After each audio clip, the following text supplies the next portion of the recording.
Due to the current situation, we are reduced to the bare minimum what we need to live, which is on one hand not so good because we cannot enjoy the usual pleasures of life. But on the other hand, it's a great experiment for cost of living, especially here in Colombia. So in this video, I'm going to show you what the cost of living here is in Colombia with the bare necessities. Welcome to How to Expat. My name is Simon. At How to Expat, we help expats relocate.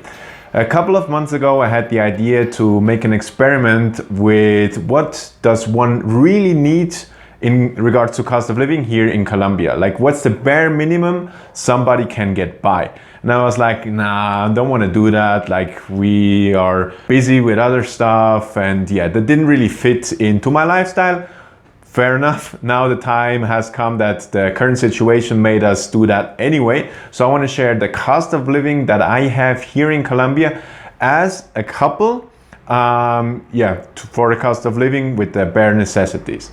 So I'm going to go through a list with all our cost of living, and just before I start with the list, I want to give you the idea. These are really the bare necessities. So there is not included any vacation, any pension plans, nothing like that. And also not the donations we do at the moment, which you can find, by the way, in the description down below, where we collect donations for the people in need now because of the current situation. So this is something for you if you think about living in Colombia a couple of months. So what is the bare minimum you could live with? So there are kind of two factors in this situation here in Colombia that factor into the low cost of living. First of all, of course, the current situation. So we cannot go out and eat outside. We cannot go out and use our money for transportation to go into the city and different stuff. And the other thing is also that the oil market crashed. The Colombian pesos is pretty much pegged to the oil price. So if the oil price goes up, the Colombian pesos goes up, and the other way around. So because the oil market crashed, the Colombian pesos also crashed and lost around 15, almost 20% in around 2 months. So that's why we have the very low cost of living here in Colombia, also compared to Ecuador, which was around 2 months ago on pretty much the same level. But because they have managed the US dollar, they stayed on the same level even though the oil market crashed. So just that as a little kind of side note to the whole thing. So our cost of living, bare bones cost of living, is rent $270 US. $270 US for a really nice apartment, nothing luxury, nothing in a touristy area or nothing like that, but still $270, which is incredible. Then we have the internet, which is $35. The amenities, another $35, so gas, water, electricity. Then we have insurance, which is $25 for a couple. All the prices I'm going to list you here, of course, are for a couple.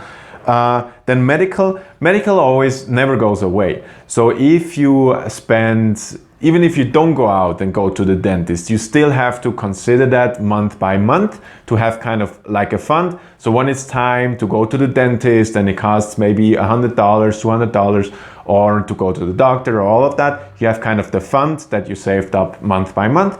And that's the $50 here, so $25 per person. Then groceries, we spend around $125 on groceries right now, which means nothing spectacular. We buy like the locals would. We buy arepas, we buy no cereals, for example. So all of those things. We don't buy really a lot of red meat, so more chicken. So that's what we use there. So that's why we are able to spend just around $125 per month for 2 people. And we don't I eat like a lot, but nothing extraordinary or something like that. And my wife Tasha, she doesn't really eat a lot either. So we're not hungry all the time, but we surely don't eat like a huge portion every day, like, I don't know, a bodybuilder or something like that would. Then of course, eating out, 0. So we don't go out, eat anymore. Transportation, taxis or the metro, 0. Entertainment, 0. Phone, we spend $25, so around 12 per person on our phone plans here that we have. And then other expenses, which are, I don't know, Netflix, different stuff we need for the internet, like different software, all of those things, maybe a sock here and there, buy new, or a sweater or a t-shirt, $120 we budget for that. That comes to an incredible $680 per as a couple, which means $340 per person here in Colombia, which is incredible. In Switzerland back in the days, we spent around $4,000 for a bare cost of living, which is incredible. We can make that for around $700.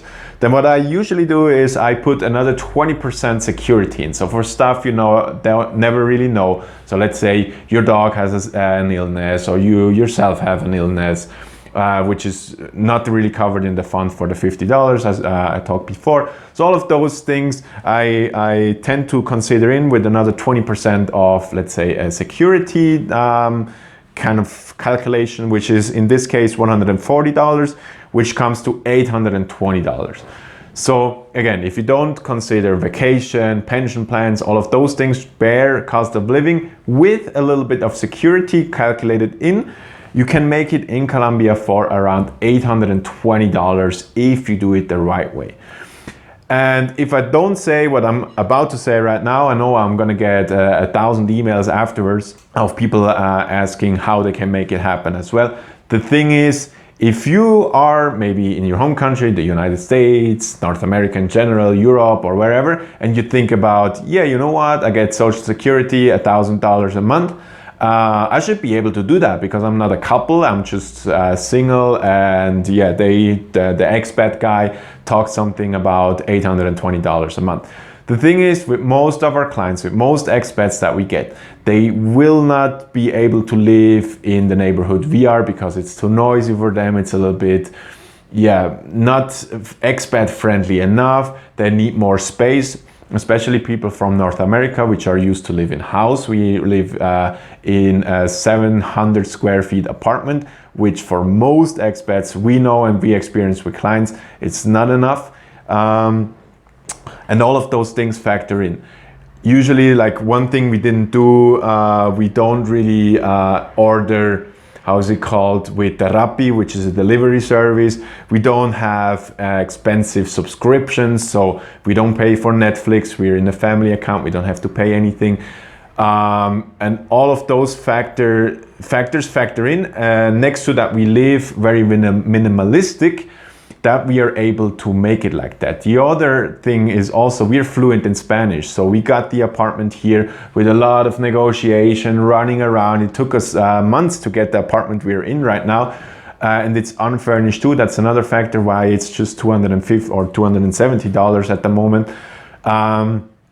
And all of those factors factor in. So if you realistically, for you, and this is just a personal tip from me to you, if you are really considering and you have a low Social Security amount and your plan is to come to Colombia, that amount has to be, most probably, has to be around $1,500 if you're a couple, or at least $1,200 to $1,300 if you're a solo expat and thinking about moving here to Colombia with a local deal. You will not be able to buy all the peanut butter, cereal, all of those, let's say, more imported groceries.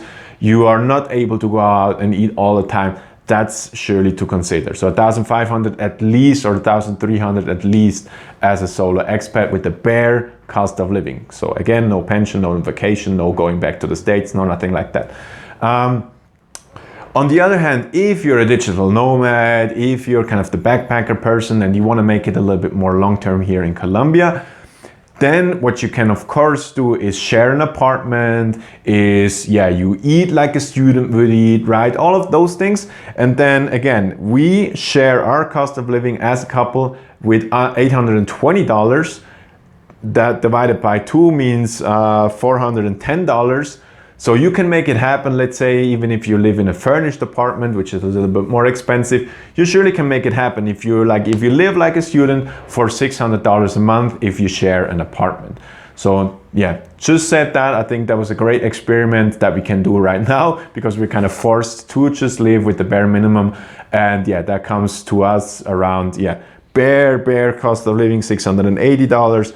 or just with a little security, which I think is usually the right way to do, $820 as a couple. That means $410 if you calculate what we per person spend.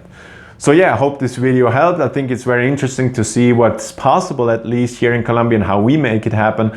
Again, we live a very minimalistic lifestyle, so the things that we have on top of, let's say, if we have more income than what we actually spend, we can use for social projects or for our business. If you want to donate for the social project that's going on right now with the donations because of the current situation, make sure to check out the link in the description down below, where we raise donations for the people in need here. Yeah, again, because of the current situation. Hope this video helped. See you in the next one.